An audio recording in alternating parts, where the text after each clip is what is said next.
o jovem, até nas pesquisas que eu fiz, ele é quem mais apoia o fim da 6x1.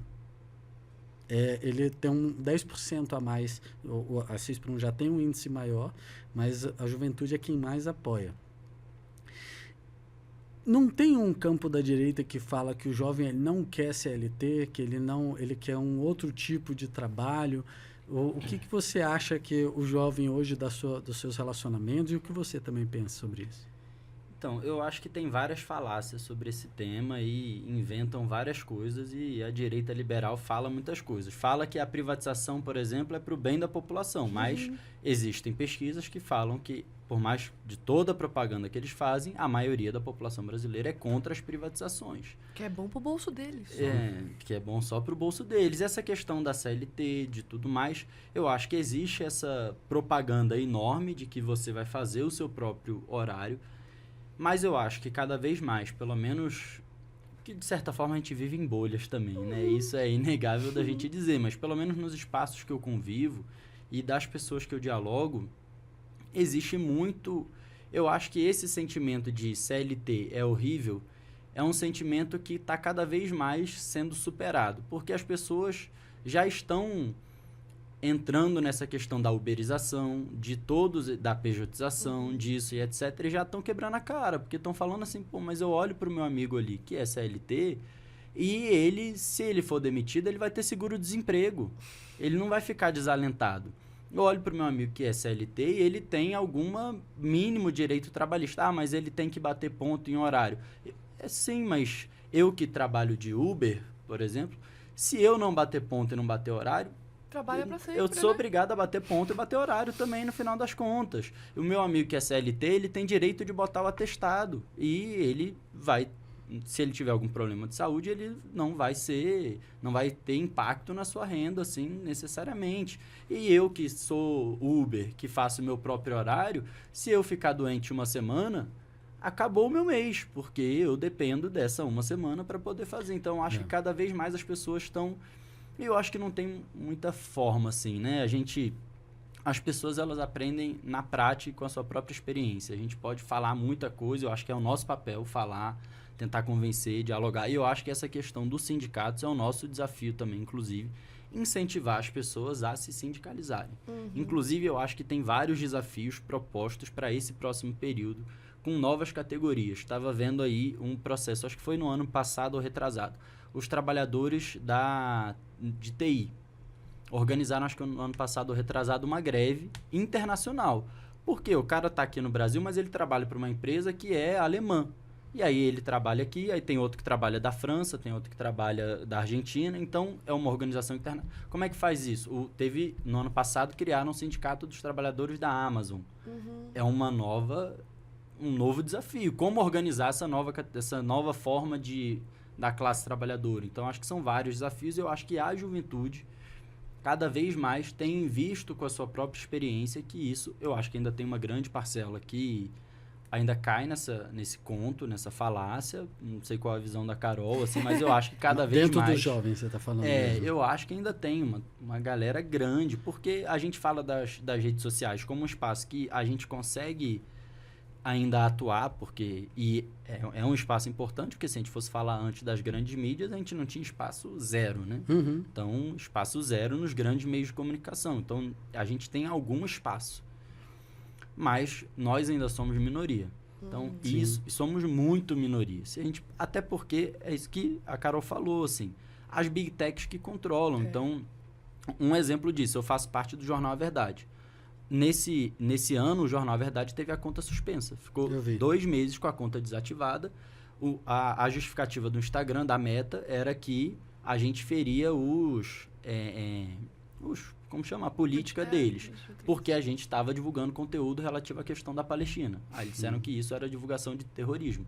Ou seja, a qualquer momento, eles podem derrubar E a gente pode chorar à vontade. Não tem o que eu acho fazer. que Por isso que é quantos importante ter um movimento influenciadores, de né? base ainda nas ruas, Exatamente. né? Construindo. Por isso que é importante sempre falar que redes e ruas estão conectados. Porque se não tem um, não tem Exatamente. a potência do outro. A gente consegue crescer com os dois. E uma coisa que vocês estavam falando sobre essa questão dos jovens e CLT, eu fiz até um vídeo que viralizou muito, onde eu falava que eu tinha descoberto que os jovens estavam se xingando de CLT.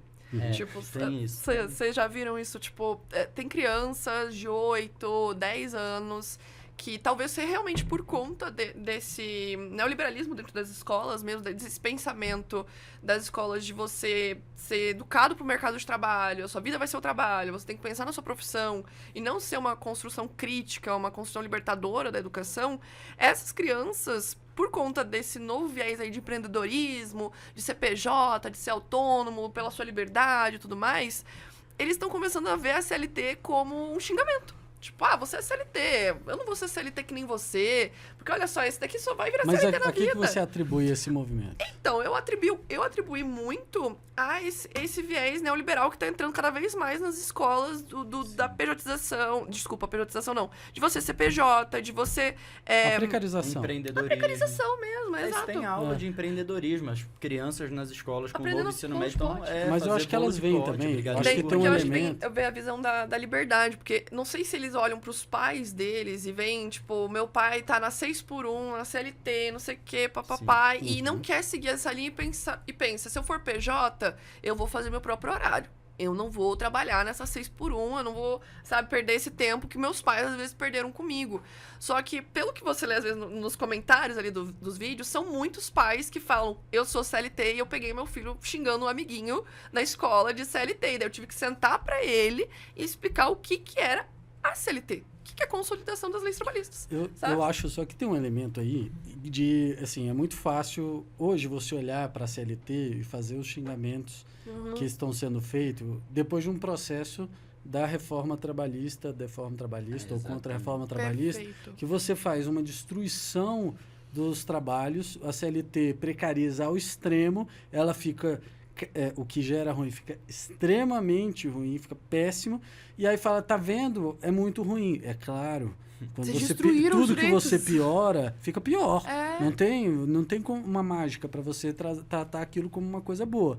Mas do mesmo jeito que a gente tem esse movimento que fala que a CLT é um xingamento, você tem o CLT Premium, Sim. que também é É que tem um movimento da galera que eu já vi postando, olha só o tanto do meu VR, olha o tanto que eu falo disso daqui. Isso que eu acho muito legal. olha os meus direitos. É, o CLT Premium. CLT Premium. O CLT Premium quem é? Uma categoria que conseguiu se organizar, que ela normalmente tem vários estudos que apontam que quanto maior o nível de sindicalização, maiores conquistas, maiores direitos você tem. Exato. Então, o CLT Premium nada mais são do que categorias.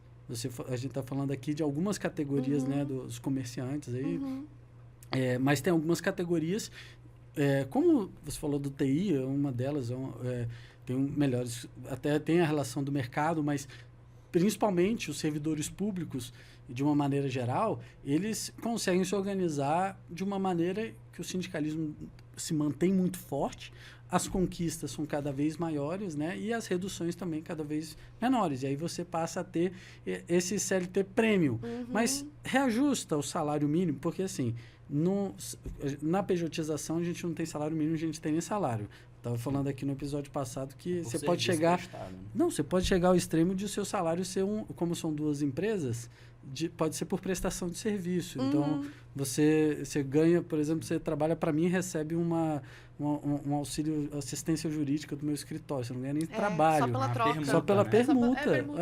É chegar ao extremo de ganhar um saco de farinha, sabe? Coisas horríveis assim, mas é permitido na troca de PJs, né? Mas faz na CLT o seguinte, majora o salário aí para R$5.000 o salário mínimo. O Diese diz que para as pessoas conseguirem se sustentar e viver uma família de 4 pessoas, acho que está perto de 7 mil. Depende do Deveria ser estado, o mas salário isso porque como que ele faz esse estudo de ESE? São as garantias da Constituição que diz que a Constituição tem que garantir. Quer dizer, desculpa, o que o salário tem que garantir? Sim. Se o salário tem que garantir moradia, saúde, lazer, tal, é com base no que a própria Constituição estabeleceu que o salário mínimo deveria garantir. Aí, quanto que custa o mínimo disso em cada estado? E aí o Diese faz estudo para chegar nesses valores. Se você colocar nisso um valor salário mínimo digno, é claro que ninguém vai querer ter eu faço meu horário, negocio com o patrão do jeito que eu quiser. Ou a CLT ela não tem importância, né? Mas depois de um processo de precarização, de destruição de direitos, como a própria a Contra-Reforma Trabalhista fez, fica mais fácil a gente criticar e xingar, né?